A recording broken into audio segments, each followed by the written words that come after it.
Okay, first of બધા વિદ્યાર્થી મિત્રોને વેરી ગુડ મોર્નિંગ, શુભ પ્રભાત. તમારો દિવસ સારો રહે એવી શુભકામના સાથે આજે આપણે ધોરણ 12 ની અંદર ચેપ્ટર નંબર 13 સજીવો અને વસ્તી એની અંદર આપણો નેક્સ્ટ લેક્ચર છે, જેની અંદર આપણે ઇન્ટ્રોડક્શન, પ્રસ્તાવના, સજીવો અને પર્યાવરણ વચ્ચેનો સંબંધ, સજીવો કેવા પર્યાવરણમાં પોતાનું જીવંત જીવી શકે છે અને જીવંત પોતાનું અસ્તિત્વ ટકાવી રાખવા માટે સજીવો હોય છે એ સજીવો કેવા પ્રકારે અનુકૂલિત થાય છે અને ત્યાં પોતાનું જે એક હેબિટ છે, એટલે કે ત્યાં જીવન જીવવા માટેની એક હેબિટ કઈ રીતે એ પ્રાપ્ત કરે છે, તથા આ દરેક સજીવોના જીવન માં પોતાના જીવન ચક્રની અંદર જે પૃથ્વીના અજૈવિક પરિબળો છે એ અજૈવિક પરિબળોની જે અસર છે, જેમ કે અજૈવિક પરિબળો ઘણા પ્રકારના હોય છે. તો સૌપ્રથમ તો હું એ જ પૂછવા માંગીશ કે કયા વિદ્યાર્થી મને અજૈવિક પરિબળોના નામ આપશે? કોઈ પણ એક વિદ્યાર્થી મને અજૈવિક પરિબળોના નામ આપે ફટાફટ. એઝ આપણા રિવિઝન બેઝ તમને પણ ખબર છે, તમે જાણો છો, એ રીતે તમે મને આન્સર આપો કે આપણા અજૈવિક પરિબળો કયા કયા છે.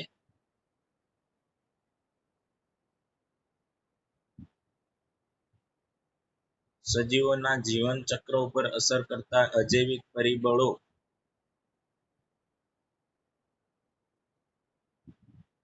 એનીવન? હેલો,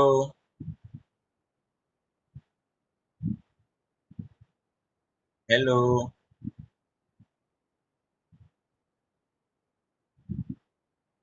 સજીવોના જીવન ઉપર અસર કરતા અજૈવિક પરિબળો કયા કયા પરિબળ છે? સ્પેસિફિક નામ લઈને કહો એની કરતા જેને ખબર હોય એ કહી દો, જેથી કરીને મને પણ ખબર પડે કે તમે કેટલું વાંચો છો અને તમે કેટલું ધ્યાન આપો છો.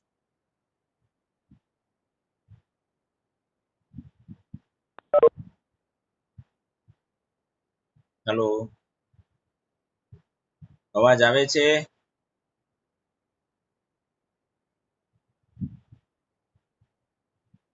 હેલો,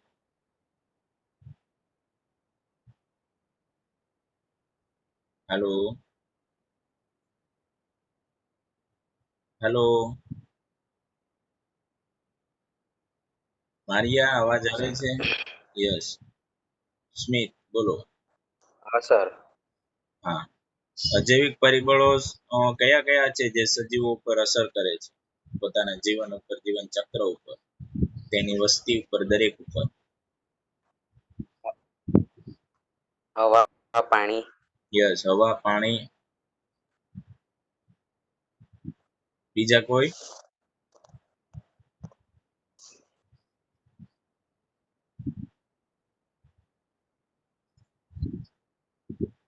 બીજા કોઈ વિદ્યાર્થી આન્સર આપશે મને? પ્રકાશ, ભૂમિ. પ્રકાશ, ભૂમિ, વેરી ગુડ. સર, પછી? હેલો, ભેજ. ભેજ, હા, હોઈ શકે. પછી એક બાકી છે. તાપમાન. યસ, વેરી ગુડ, તાપમાન. તો જમીન, પ્રકાશ, પાણી, તાપમાન અને હવા આ મુખ્ય 5 અજૈવિક પરિબળો છે, જે દરેક અજૈવિક પરિબળો સજીવોના જીવનચક્ર ઉપર અસર કરતા હોય છે અને એની અસર આપણે વર્ણવી કે ભાઈ સજીવ આ જે અજૈવિક પરિબળો છે તેમની સામે અનુકૂલન સાધવા માટે સજીવ કેવા પ્રકારના ફેરફારો દર્શાવે છે. જેમ કે પ્રકાશ છે તો પ્રકાશની વધુ તીવ્રતા હોય તો તાપમાન વધુ હોય છે, તો તાપમાનથી બચવા માટે સજીવ કેવા પ્રકારનું અનુકૂલન સાધે છે. પાણી છે તો પાણીની અંદર pH અને અન્ય સાંદ્રતા, જે અન્ય પદાર્થોની સાંદ્રતા, અન્ય પદાર્થો વધુ પ્રમાણમાં હોય તો એના આધારે પણ આપણે પાણીની અંદર જે અનુકૂલિત સજીવો છે એની વાત કરી. તો હવે આપણે આજના લેક્ચરની અંદર એ ડિસ્કસ કરવાનું છે કે જે અજૈવિક પરિબળો છે એમની સામે સજીવો પ્રતિક્રિયા ક્યારે આપે છે. મીન્સ કે જ્યાં કોઈ પણ પ્રકારના અજૈવિક પરિબળો છે, જમીન, પ્રકાશ, પાણી ને તાપમાન, જો કોઈ સજીવ છે એ સજીવને યોગ્ય નથી, જેમ કે કોઈ સજીવને તાપમાન 25 ડિગ્રી સેન્ટીગ્રેડ અથવા તો 37 ડિગ્રી સેન્ટીગ્રેડ જેટલું તાપમાન જોઈએ તો જ એની જે દેહધાર્મિક ક્રિયા ચયાપચય ક્રિયા અને તે પોતાનું જીવન જીવી શકે છે. પરંતુ સપોઝ કે તાપમાન પ્રાપ્ત થતું નથી, એ કોઈ ઠંડા પ્રદેશમાં સજીવ ચાલ્યું ગયું છે અને ત્યાં એને આ તાપમાન પ્રાપ્ત થતું નથી, યોગ્ય એના જરૂરિયાત પ્રમાણે તાપમાન પ્રાપ્ત નથી થતું, તો એના માટે આ સજીવ છે એ અનુકૂલન સાધવા શું કરશે? અનુકૂલન સાધવા એ જે અજૈવિક પરિબળ છે, જે અજૈવિક પરિબળ છે એમની સામે પ્રતિક્રિયા આપશે કે ભાઈ હું આ તાપમાને પણ કાર્ય કરી શકું, અથવા તો કઈ હું એવી સિસ્ટમ ડેવલપ કરું કે જેથી કરીને હું આ જે આવા જે અનુકૂલિત જે અનઅનુકૂલિત એટલે કે એના માટે જે અનુકૂલન નથી, અનઅનુકૂલિત જે વિસ્તાર છે એની અંદર કઈ રીતે જીવી શકું. તો એ રીતે આપણે સજીવો છે એ આજે અજૈવિક પરિબળો સામે જીવન જીવવા માટે જે પ્રતિક્રિયા આપે છે એ પ્રતિક્રિયાનો આજે આપણે આજના લેક્ચરની અંદર ડિસ્કસ કરવાનું છે. એ પ્રતિક્રિયા માટે સજીવ અનુકૂલન સાધવાની કોશિશ કરે છે, સજીવ નિયમન કરે છે કે ભાઈ ટ્રાય કરે કે ભાઈ હું આ તાપમાને જીવી શકું એવી બહુ કોશિશ કરશે. જો એ તાપમાને જીવન જીવવા માટે એ પોતાનું જે આખું લાઈફ સાયકલ છે એ પોસિબલ નહીં બને તો એનું મૃત્યુ થશે, અથવા તો એ સ્થળાંતર પણ કરી શકે છે. જેમ કે કોઈ એટમોસ્ફિયર છે, કોઈ પર્યાવરણ છે, એ પર્યાવરણમાં એને યોગ્ય તાપમાન કે યોગ્ય અજૈવિક પરિબળો પ્રાપ્ત નથી, પાણીની પ્રાપ્યતા પૂર્ણ પ્રમાણમાં નથી, રહેવા માટે જમીનની પ્રાપ્યતા નથી, તો એ જે સજીવો છે એ સજીવો સ્થળાંતરનો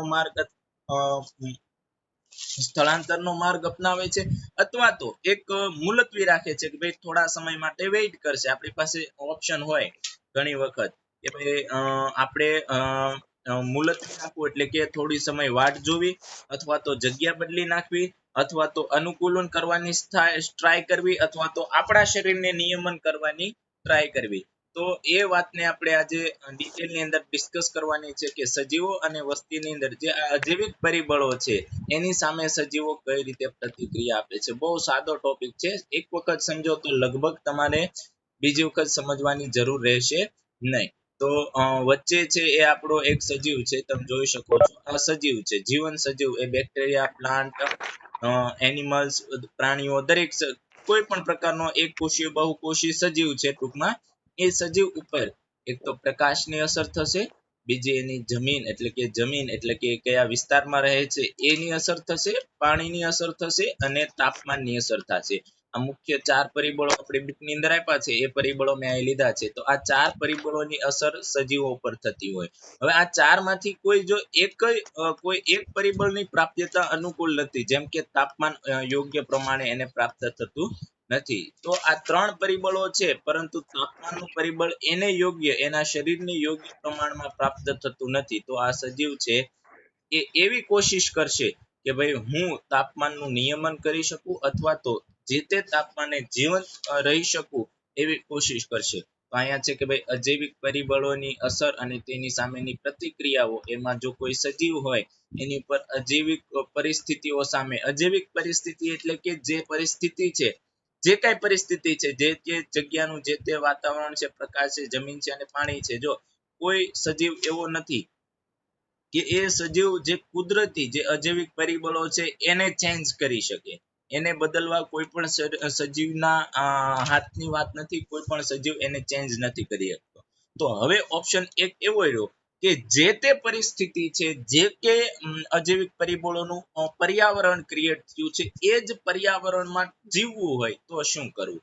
તો અજૈવિક પરિસ્થિતિઓ સામે ટકી રહેવા સજીવો અનુકૂલિત થવાની શરૂઆત કરે છે. અને આ અનુકૂલન પ્રાપ્ત કરવા માટે દરેક સજીવને તણાવપૂર્વ પરિસ્થિતિમાંથી પ્રાપ્ત થવું પડે છે. તણાવપૂર્વ પરિસ્થિતિમાં એક રિસેન્ટ બેસ્ટ ઉદાહરણ તમને આપું છું કે આપણે મનુષ્ય સજીવો છીએ, પૃથ્વી પરના સૌથી વધુ સંખ્યામાં અસ્તિત્વ ધરાવતા સજીવો તો મનુષ્ય છે. તો મનુષ્યને પણ આ અજૈવિક પરિબળો સામે પ્રતિક્રિયા અત્યારના હાલના સમયમાં છે.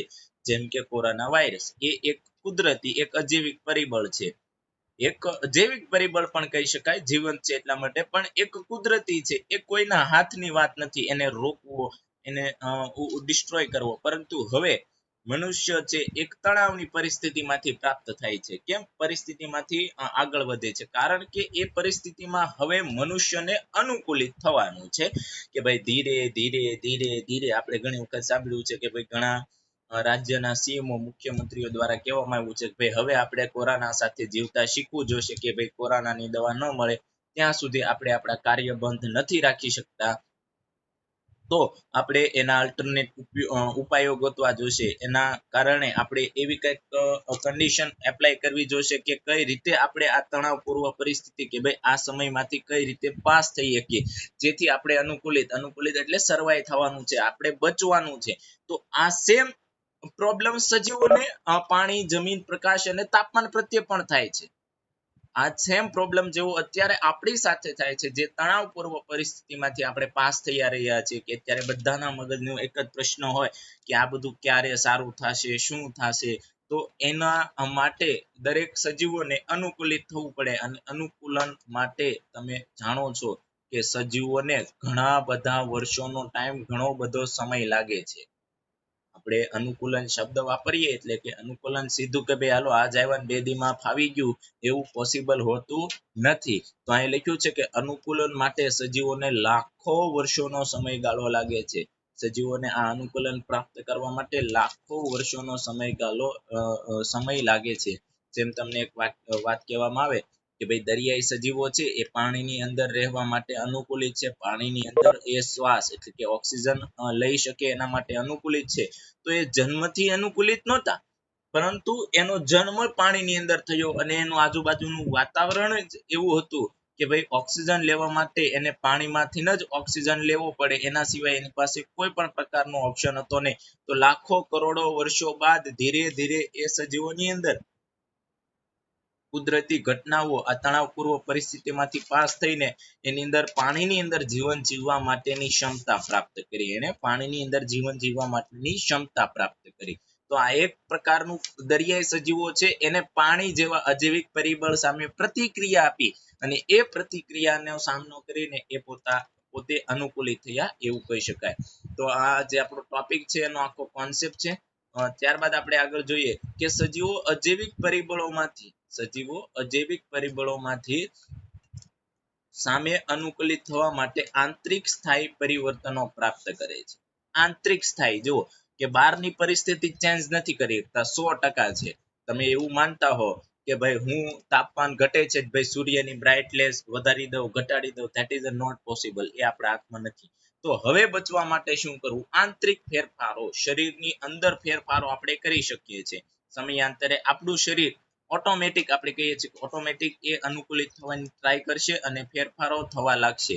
તો સજીવો અજૈવિક પરિબળો સામે આંતરિક સ્થાયી પરિવર્તનો, આંતરિક સ્થાયી એટલે કે જે માછલીનું ઉદાહરણ આપ્યું, પાણીની અંદર જીવવા માટે આંતરિક ફેરફાર થયો કે પાણી ન વયું ગયું ભાઈ ચાલો માછલીને જેવું છે પાણી બહાર વયું જાય, માછલી એકલી દરિયામાં રહે, that is not possible. તો માછલી હતી એના શરીરની અંદર એને આંતરિક ફેરફારો કર્યા. એના શરીરની અંદર જે એના શરીરના આંતરિક ફેરફારો જેમ કે શ્વસન માટેની રચના, શ્વસન માટે ઝાલરની રચના થઈ તો જેથી એ પાણીની અંદર પણ શ્વાસ લઈ શકે છે. તો એ આંતરિક અને પાછો સ્થાયી કે હવે એના પછીની દરેક પેઢીની અંદર એ અંગ, એ રચના અને એ ગુણધર્મ પ્રાપ્ત થયો એમને.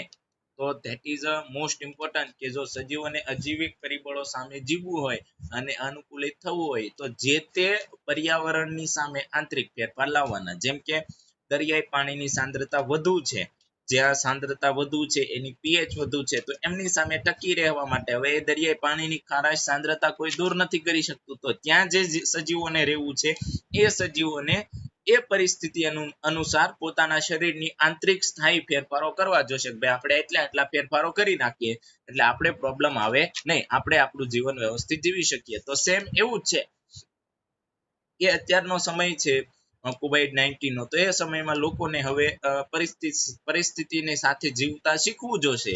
પરિસ્થિતિને કેમ આપણે કઈ રીતે કોરોના ન ફેલાય અને કઈ રીતે આપણે કામ આગળ વધારીએ એ આપણે શીખી જઈશું. એટલે લગભગ કોરોના એક પછી એવું આવી જશે કે ભાઈ કોરોના તો નોર્મલ વાયરસ છે, કોરોના વાયરસમાં આપણે શું ધ્યાન રાખવાનું કે ભાઈ એટલી વસ્તુ ધ્યાન રાખીએ એટલે પોસિબલ છે આ વસ્તુ. તો સેમ આ એવું જ છે.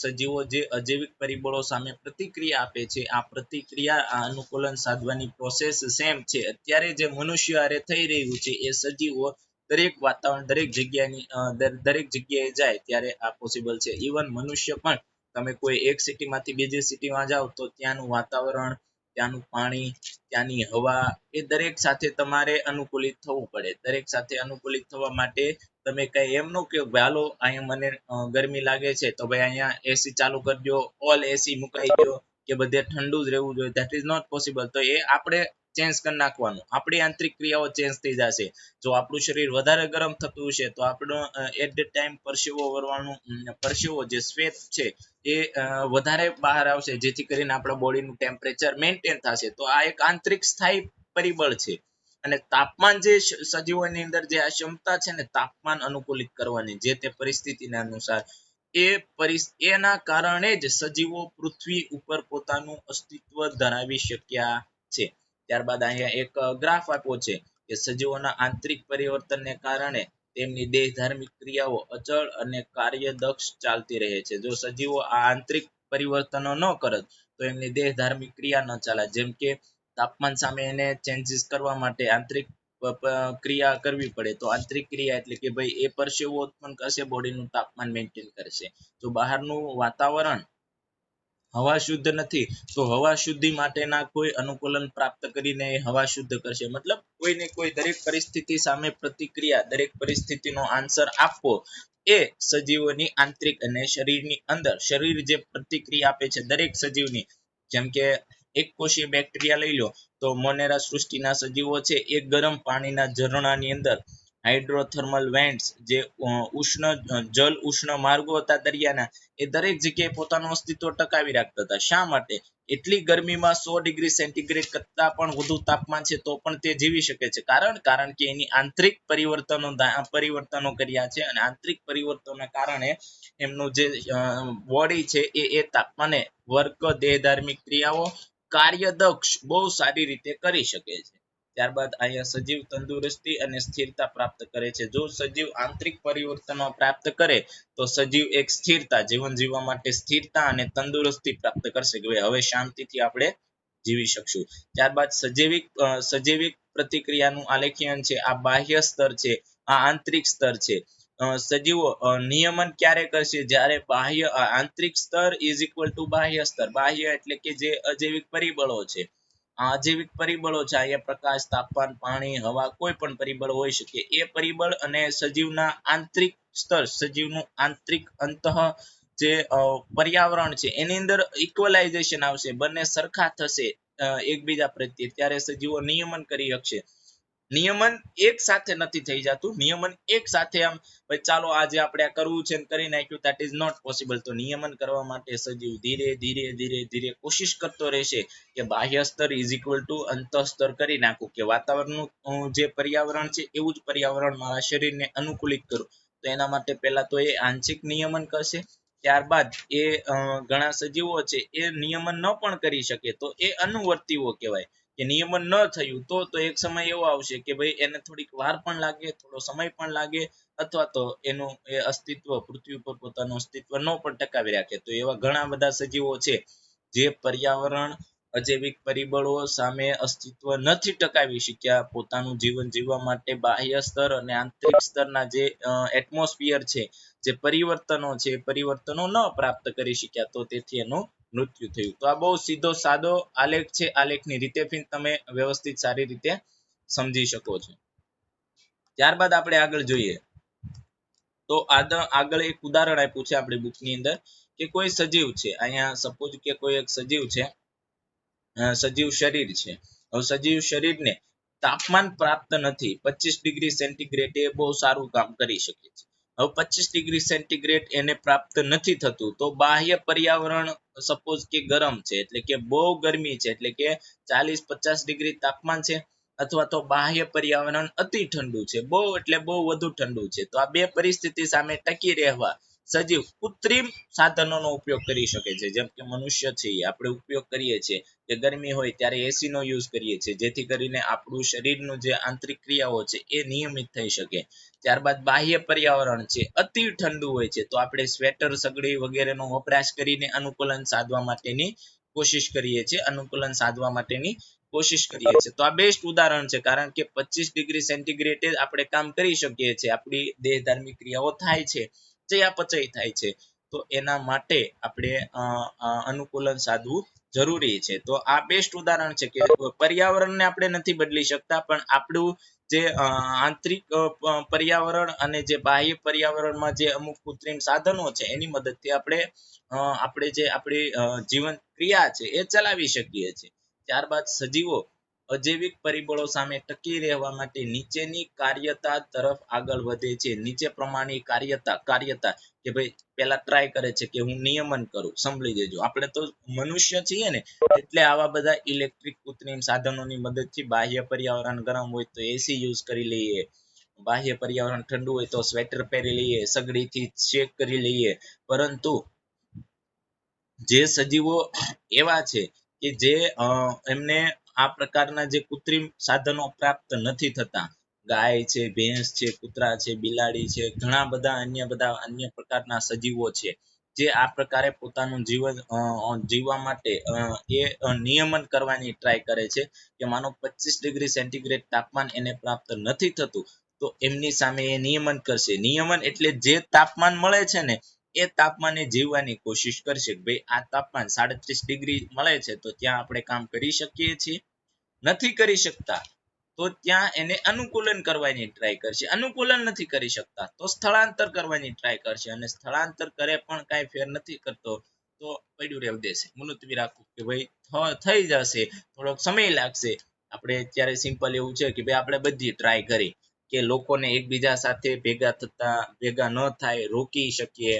ત્યારબાદ દવાઓ શોધાય છે, રિસર્ચ ચાલે છે, પરંતુ થાકી જશે, નહીં જ મળે, વેક્સિન નહીં શોધાય પછી મુલતવી રાખશે. ધીરે ધીરે પર્યાવરણ જ કુદરત જ એનો જવાબ આપશે અને એના કારણે લગભગ એ ઓટોમેટિક પણ વાયરસ નાશ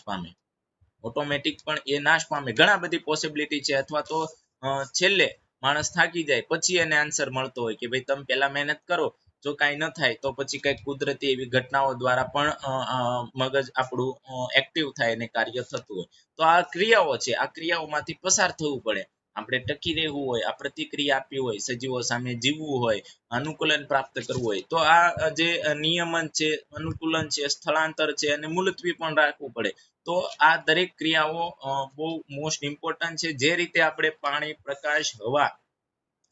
પ્રકાશ, તાપમાન અને ભૂમિ આ 4 મુખ્ય પરિબળોની ચર્ચા કરી એમ આ 4 કાર્યો છે કે જે સજીવો અજૈવિક પરિબળોની સામે પ્રતિક્રિયા આપવા માટે કરતા હોય છે. તો આપણે થિયરીની સ્ટાર્ટ કરીએ.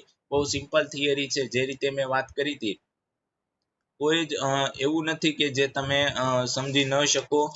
બહુ સરળ અને સાદી ઘટના છે કે વાસ્તવિક રૂપતાનો અનુભવ કર્યા પછી અનેક નૈસર્ગિક નિવાસસ્થાનોની અજૈવિક પરિસ્થિતિઓ ક્યારેક ને ક્યારેક સશક્ત રૂપથી ભારે પરિવર્તન પામી શકે છે. સિમ્પલ છે કે ભાઈ તમે જે વાતાવરણમાં રહો છો એ વાતાવરણ કરોડો અબજો વર્ષ એવું ને એવું રહે એવું જરૂરી નથી. ગમે ત્યારે એની અંદર પરિવર્તન આવવાની શક્યતા છે. આપણે ઘણી વખત સાંભળીએ છીએ કે ભાઈ સમયાંતરે પરિવર્તન થવું જરૂરી છે. પરિવર્તન થશે તો જ દરેક સજીવોની અંદર કંઈક ને કંઈક આ અનુકૂલન પ્રાપ્ત કરવાની જે ક્ષમતા, નકર સજીવોને એ જ નહીં ખબર હોય કે અનુકૂલન એટલે શું, એની વ્યાખ્યા જ નહીં ખબર હોય કારણ કે એને કોઈ દિવસ અનુકૂલન કર્યું જ નથી કોઈ અન્ય એવા પરિબળો સામે.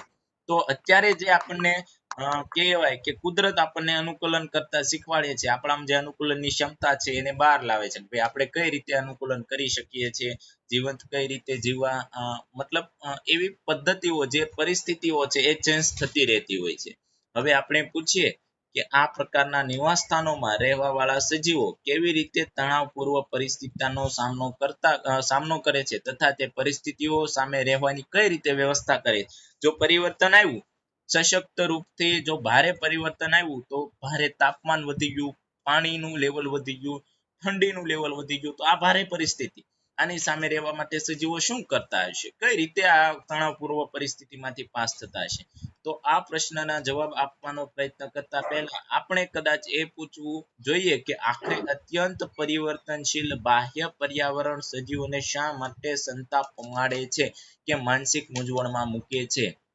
કેમ કેમ આવું થયું? કેમ પર્યાવરણ છે એ ચેન્જ થયું ને કેમ એ પર્યાવરણને કારણે સજીવોને પ્રોબ્લેમ થયો?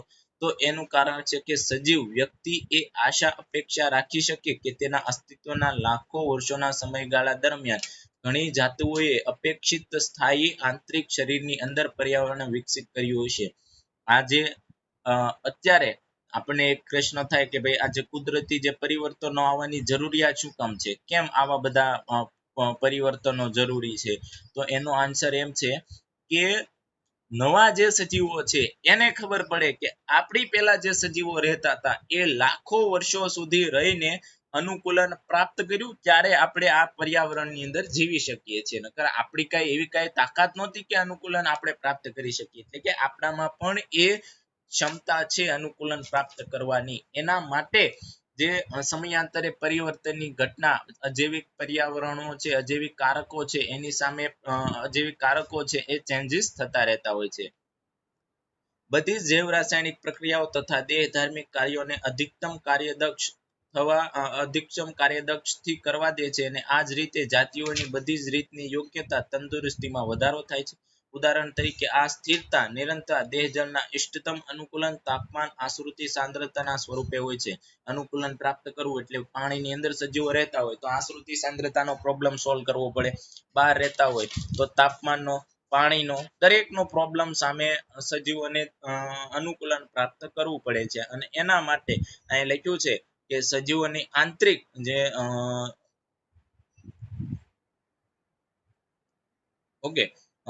દેહ જળના ઇષ્ટતમ તાપમાન અને આશ્રુતિ સાંદ્રતાના સ્વરૂપે હોઈ શકે છે. આદર્શ રીતે ત્યારે સજીવ તેના આંતરિક પર્યાવરણની સ્થિરતા સ્થિતિ કહેવાતી પ્રક્રિયા જાળવવાનો પ્રયત્ન કરશે. પછી ભલે આપણે નેક્સ્ટ જોઈએ. બહુ ઈઝી છે, થિયરીમાં કાંઈ એવું આપેલું નથી, પરંતુ આ સમજાય તો જ તમે આ જે થિયરી છે તમારી રીતે લખી શકો છો. અહીંયા એક આકૃતિ આપી છે, ઇંગ્લિશ છે, તમને એમ એટલો બધો આઈડિયા નહીં આવે. આ એબાયોટિક ફેક્ટર છે, તાપમાન, પ્રકાશ, એની સામે સજીવ જીવન જીવવા માટે અલગ અલગ ફેક્ટરો, અલગ અલગ સ્ટ્રેસ રિસ્પોન્સ કે ભાઈ કેવા આયન વોટર બેલેન્સ ન હોય, મિનિમાઇઝિંગ ઓક્સિડેશન ડિમાન્ડ હોય કે ઓક્સિજન ઓછો પ્રાપ્ત થાય, ઓસ્મોટિક એડજસ્ટમેન્ટ એટલે કે આશ્રુતિનું નિયમન કરવું પડે, મેટાબોલિક એડજસ્ટમેન્ટ ચયાપચયની ક્રિયાઓનું નિયમન કરવું પડે. એવું બધું આપણે ચેન્જીસ એબાયોટિક સ્ટ્રેસ એટલે કે એબાયોટિક ની અંદર જે એબાયોટિક અજૈવિક કારકો છે એમની અંદર ચેન્જીસ આવે તો કરવું પડે. ત્યારબાદ તમે જોઈ શકો છો રિસ્પોન્સ ટુ એબાયોટિક ફેક્ટર અહીં લખ્યું છે એન્ડોથર્મમ metabolic pathway and enzyme often function and their maximum at temperature near 37. કોઈ સજીવની અંદર મેટાબોલિક એક્ટિવિટી એટલે કે ચયાપચય ક્રિયા અને એની દરેક ક્રિયા 37 ડિગ્રી સેન્ટીગ્રેડ તાપમાને થતી હોય, પણ these animal are able to maintain their constant metabolic activity by maintaining constant body temperature. તો સજીવ છે જેમ કે આ એન્ડોથર્મ છે, આ સજીવની અંદર આ જે રીંછ છે જે ઠંડા પ્રદેશની અંદર જોવા મળે છે, તો ઠંડા પ્રદેશની અંદર એ પોતાનું જીવન ટકાવી રાખવા માટે શું કર્યું? આંતરિક ચેન્જીસ લાવી દીધો કે બાહ્ય પર્યાવરણને તો એ ફેર કરી શકવાનો નથી. બાહ્ય પર્યાવરણ સામે એ પોતાનું અસ્તિત્વ ટકાવી રાખવા નાકામ છે. તો એને આંતરિક એટલે કે એના શરીરનું તાપમાન બોડી ટેમ્પરેચર 37 ડિગ્રી સેન્ટીગ્રેડ જેટલું કરી નાખ્યું, જેથી કરીને ચયાપચય ક્રિયા થાય, બધા એન્ઝાઇમ છે બધા એન્ઝાઇમ પણ એક્ટિવ થાય. તો that is a most important thing. ત્યાર પછી આપણે આગળ વધીએ. વિવિધ બાહ્ય પર્યાવરણ પરિસ્થિતિ તેમના સમસ્થાપનને અવસ્થાને બગાડવાનું વલણ ધરાવે છે. આ મહત્વપૂર્ણ સંકલ્પનાને સ્પષ્ટ કરવા માટે આપણે સાદ્રશ્ય એટલે કે સાકાર રૂપની ચર્ચાને ધ્યાનમાં લઈએ કે માની લો કોઈ એક વ્યક્તિએ ઉદાહરણ આપ્યું છે. પહેલા આ બધી વાત હતી કે ભાઈ આની સામે લડવું થોડુંક મુશ્કેલ છે, કઠિન છે, પણ એક ઉદાહરણ આપ્યું છે કે માની લો કોઈ એક વ્યક્તિ જ્યારે તેના પરિસરનું તાપમાન 25 સેલ્સિયસ જે મેં ઉદાહરણ આપણે આપ્યું હતું સેલ્સિયસ હોય ત્યારે સર્વશ્રેષ્ઠ કાર્ય કરવા સક્ષમ હોય છે. ત્યારે બહાર દજાડી નાખતી ગરમી અથવા તો થીવજી નાખતી ઠંડી હોય, બે પોસિબિલિટી છે. તો તેની સમસ્થિતિને સર્વોત્તમ રીતે જાળવી ટકાવી રાખવા ઈચ્છતા હોય તો સજીવો 25 ડિગ્રી સેન્ટીગ્રેડ જાળવવા ઈચ્છતા હોય છે તો તેની સમસ્થિતિને ઘરમાં મુસાફરી કરતી વખતે કારમાં અને કાર્યસ્થળ ઉનાળામાં વાતાનુકૂલન એટલે કે એસી તથા શિયાળામાં તાપ સગડી વગેરે દ્વારા એ પરિસ્થિતિ પ્રાપ્ત કરે છે ત્યારે ભલે તેણીની આસપાસ હવાની સ્થિતિ અસ્વીકાર્ય હોય તેમ છતાં તેણી અથવા તો તેની પોતાની કાર્યક્ષમતા હંમેશા મહત્તમ હશે એટલે કે સજીવ હંમેશા શું કરશે કે ભાઈ પોતાના શરીરની કાર્યક્ષમતા જે તાપમાને છે એ તાપમાન એ ટેમ્પરેચર એ અનુકૂલન પ્રાપ્ત કરવાની કોશિશ કરશે અહીં વ્યક્તિની સમસ્થિતિને દેહધાર્મિક કે શારીરિક રીતે નહીં પરંતુ કૃત્રિમ સાધનો દ્વારા પરિવર્તન કરવામાં આવે છે હવે બીજા સજીવોની એવી હાલતનો સામનો કેવી રીતે રહી શકે છે આ તો મનુષ્યની વાત કરી મનુષ્ય પાસે ઓપ્શન છે કૃત્રિમ સાધનોનો પણ બીજા સજીવો પાસે નથી તો એ આવી પરિસ્થિતિનો સામનો કરવા કેવી પરિસ્થિતિનો સામનો કરે છે તો એના માટે જે બીજા સજીવો છે એ એક તો નિયમન કરે છે ત્યારબાદ નિયમન ન થાય તો અનુકૂલન સાધવાની કોશિશ કરે છે અનુકૂલન ન થાય તો સ્થળાંતર કરે છે અને સ્થળાંતર પણ ન થાય તો મુલતવી રાખે છે આવા 4-5 રિસ્પોન્સ આપે છે ઘણી વખત પૂછાય કે સજીવો પર અજૈવિક કારકો સામેની પ્રતિક્રિયા વર્ણવો તો એની અંદર તમારે સજીવોનું નિયમન કરવાની ઘટના અનુકૂલન થવાની ઘટના સ્થળાંતર થવાની ઘટના અને મુલતવી રાખવાની ઘટના તમારે સમજાવવી પડે તેમાંથી આજે આપણે એક ઘટના જોઈએ કે ભાઈ નિયમન કઈ રીતે સજીવો કરે છે તો કેટલાક સજીવો છે જેની દેહ ધાર્મિક એટલે કે ફિઝિયોલોજીકલ કાર્ય ક્યારેક આચરણ કે વર્તણૂકને લગતા વ્યવહારિક પણ સાધનો દ્વારા સમસ્થિતિને જાળવી રાખવા સક્ષમ હોય છે જેઓ શરીરનું તાપમાન દેહ ધાર્મિક તથા આશ્રુતિ સાંદ્રતા વગેરે સામે સ્થિર હોવાની ખાતરી આપે છે બધા જ પક્ષીઓ અને સસ્તન ખૂબ જ નિમ્ન કક્ષાના પૃષ્ઠવંશીઓ અને અપૃષ્ઠવંશીઓ સજીવોની જાતિનું વાસ્તવમાં આવું નિયમન ઉષ્ણ નિયમન અને આશ્રુતિ નિયમન કરવા કાર્ય દક્ષ છે દરેક પૃથ્વી પરના સજીવો એક તો તાપમાન સામે ટકી રહેવા માટે નિયમન કરવા માટે સક્ષમ છે ત્યારબાદ દરેક જે સજીવ છે જે પાણીની અંદર રહે છે તો જે આશ્રુતિ નિયમન છે હવે આઈ થિંક હું એવું માનું છું કે દરેક વિદ્યાર્થીને આશ્રુતિ એટલે શું સમજાય છે તો આશ્રુતિ નિયમન છે એ આશ્રુતિનું નિયમન કરવાની પણ કાર્યદક્ષ એટલે કે કાર્યક્ષમતા છે ઉદ્વિકાસીય જીવનશાસ્ત્રીઓ માને છે સાંભળી લેજો ઉદ્વિકાસીય જીવનશાસ્ત્રીઓ શું માને છે કે સસ્તન પ્રાણીઓની સફળતા સસ્તન વર્ગના પ્રાણીઓ આ પૃથ્વી ઉપર પોતાનું અસ્તિત્વ ટકાવી રાખ્યા અને વિકાસ કરી શક્યા એનું કારણ છે તેમના શરીરનું તાપમાન જાળવી રાખવાની ક્ષમતા કારણ કે સસ્તન પ્રાણીઓ છે કોઈ પણ વિસ્તારની અંદર પોતાનું અસ્તિત્વ ટકાવી રાખે છે તો એ પોતાના શરીરનું તાપમાન જાળવી રાખવાની ક્ષમતા છે એના કારણે પૃથ્વી પર એ સફળ સજીવ તરીકે વર્તે છે પછી ભલે તેઓ એન્ટાર્કટિકામાં રહેતા હોય કે સહારાના રણમાં રહેતા હોય ઊંટ છે સસ્તન છે રણમાં રહે છે તો પણ ત્યાં અસ્તિત્વ ટકાવી રાખ્યું છે કારણ કે એના શરીરનું તાપમાન મેન્ટેન કરવાની ક્ષમતા એમની પાસે છે તો આ છે નિયમન આ એક પ્રકારનું નિયમનનું ઉદાહરણ છે કે સજીવે ખુદે નિયમન કર્યું ત્યારબાદ અહીંયા ઉદાહરણ આપ્યા છે મોટા ભાગના સસ્તનો દ્વારા તેમના શરીરના તાપમાનનું નિયમન કરવા માટે જે ક્રિયાવિધિ અપનાવવામાં આવે છે તે એ પ્રકારની છે કે જેવી આપણે મનુષ્ય અપનાવીએ છીએ આપણા શરીરનું તાપમાન 37 ડિગ્રીએ સ્થાયી રાખીએ છીએ તો ઉનાળામાં જ્યારે બહારનું તાપમાન આપણા શરીરના તાપમાનના કારણે વધે છે ત્યારે અતિશય પ્રમાણે પરસેવો થાય છે તેથી તાપમાન મેન્ટેન રહે છે ગરમીના પરિણામ સ્વરૂપે બાષ્પીભવન થતી શીતળતા એવી જ છે જેથી રણમાં શીતક કુલરની કામગીરી કરતું શરીરનું તાપમાન નીચું લાવે છે ઉનાળાની અંદર જે રણમાં પ્રાણીઓ રહે છે એના શરીર એક તો પાણી વધારે પીશે પાણી વધારે ગ્રહણ કરશે જેથી કરીને પરસેવો વધારે પ્રાપ્ત થશે અને આ સ્વેદ આ જે પરસેવો છે એ પરસેવાના કારણે શરીર છે એ ઠંડુ રહેશે આ સજીવે અનુકૂલન કર્યું દરેક સજીવે અનુકૂલન કર્યું એ જ રીતે હવે શિયાળામાં પર્યાવરણનું તાપમાન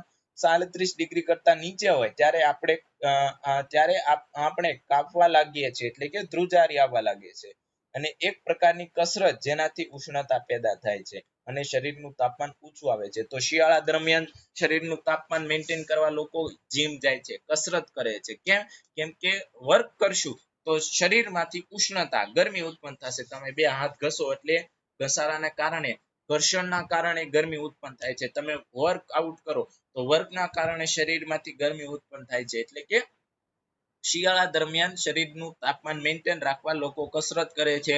સજીવો છે સામાન્ય રીતે આમથી આમ દોડતા હોય, કોઈ એક જગ્યાએ પડ્યા નથી રહેતા, શરીરનું તાપમાન ઊંચું આવે છે. જ્યારે બીજી બાજુ વનસ્પતિઓ તેમનું આંતરિક તાપમાન સ્થિર રાખવા માટે કોઈ પણ ક્રિયાવિધિ ધરાવતી નથી. Yes, man important point. સજીવો એટલે કે પ્રાણીઓ, પછી એનિમલ્સ, બેક્ટેરિયા, આ દરેક સજીવો છે એ આંતરિક તાપમાન પર્યાવરણ સાથે અનુકૂલિત કરવા ક્રિયા કરે છે. પણ વનસ્પતિને કાંઈ જ એવી ક્રિયા કરતું નથી, કારણ કે વનસ્પતિની આંતરિક જે ક્રિયા છે એ તાપમાન આધારિત નથી. એટલે એને તાપમાન ફેરફાર થાય તો એની સાથે કાંઈ લેવા દેવા નથી. યાદ રાખજો, આ છેલ્લો પોઈન્ટ છે પણ કેવો ઇમ્પોર્ટન્ટ, છેલ્લે જ આપ્યો હોય અને છેલ્લો પોઈન્ટ જ ક્વેશ્ચનમાં આવે કે જ્યારે બીજી બાજુ વનસ્પતિઓ તેમનું આંતરિક તાપમાન સ્થિરતા જાળવી રાખવા માટે નીચેનામાંથી ખાલી જગ્યા ક્રિયાવિધિ ધરાવે છે. ઓપ્શન એક હોય, એક પણ નહીં, એ રાખવાનો. કેમ કે પ્રાણીઓ, વનસ્પતિને તમે કોઈ દે જોયો કે ઉનાળા દરમિયાન એ શ્વેત એટલે કે પરસેવો ઉત્પન્ન કરે? વનસ્પતિને તમે જોઈ કે એ કાંપતી હોય, ઠંડીમાં ધ્રુજતી હોય? નહીં, એની પાસે આવી કોઈ ક્રિયાવિધિ છે નહીં. નિયમન એટલે કે તાપમાનને સ્થિર રાખવા માટેની કોઈ ક્રિયાવિધિ છે નહીં. હા, એવું છે કે અન્ય જે અજૈવિક પરિબળો છે એમની સામે ટકી રહેવા એ નિયમન કરી શકે છે. જેમ કે પાણી ઓછું પ્રાપ્ત થતું હોય, તો પાણી ઓછું પ્રાપ્ત થતું હોય તો રણ પ્રદેશની વનસ્પતિ નિયમન કરવા શું કરશે? એના મૂળ બહુ ઊંડે સુધી વિકસિત કરશે, જેથી કરીને પાણી છે એ ઊંડે ઊંડેથી દૂર દૂરથી એબ્ઝોર્બ કરી શકાય, શોષી શકાય. તો આ બહુ સિમ્પલ સાદો ફોર્મ્યુલા કોન્સેપ્ટ છે. તો આજે આપણે અહીંયા સુધી રાખીએ. આવતા લેક્ચરની અંદર સજીવો કઈ રીતે અનુકૂલન કરે છે, સજીવો કઈ રીતે સ્થળાંતર અને કઈ રીતે મૂળત્વ રાખવાની ક્રિયા કરે છે એનો અભ્યાસ કરીશું, જેથી આપણો આજે સજીવોની અજૈવિક પરિબળો સામેની પ્રતિક્રિયા છે એ કોન્સેપ્ટ પૂરો થશે. બહુ ઈઝી છે, સાદો છે, વાંચો પણ તો પણ સમજાઈ શકે, પરંતુ અમુક થિયરિકલ વાત છે જે તમને ઓરલી સમજાવવી જરૂરી છે. તો અહીંયા સુધી આપણે આજે રાખીએ અને નેક્સ્ટ લેક્ચરની અંદર આપણે નેક્સ્ટ થિયરી જોઈશું. Thank you. ચાલો, જે કે વિદ્યાર્થીને કાંઈ પણ પ્રોબ્લેમ હોય તો તમે મને જણાવી શકો છો, તમારો પ્રોબ્લેમ મને કહી શકો છો.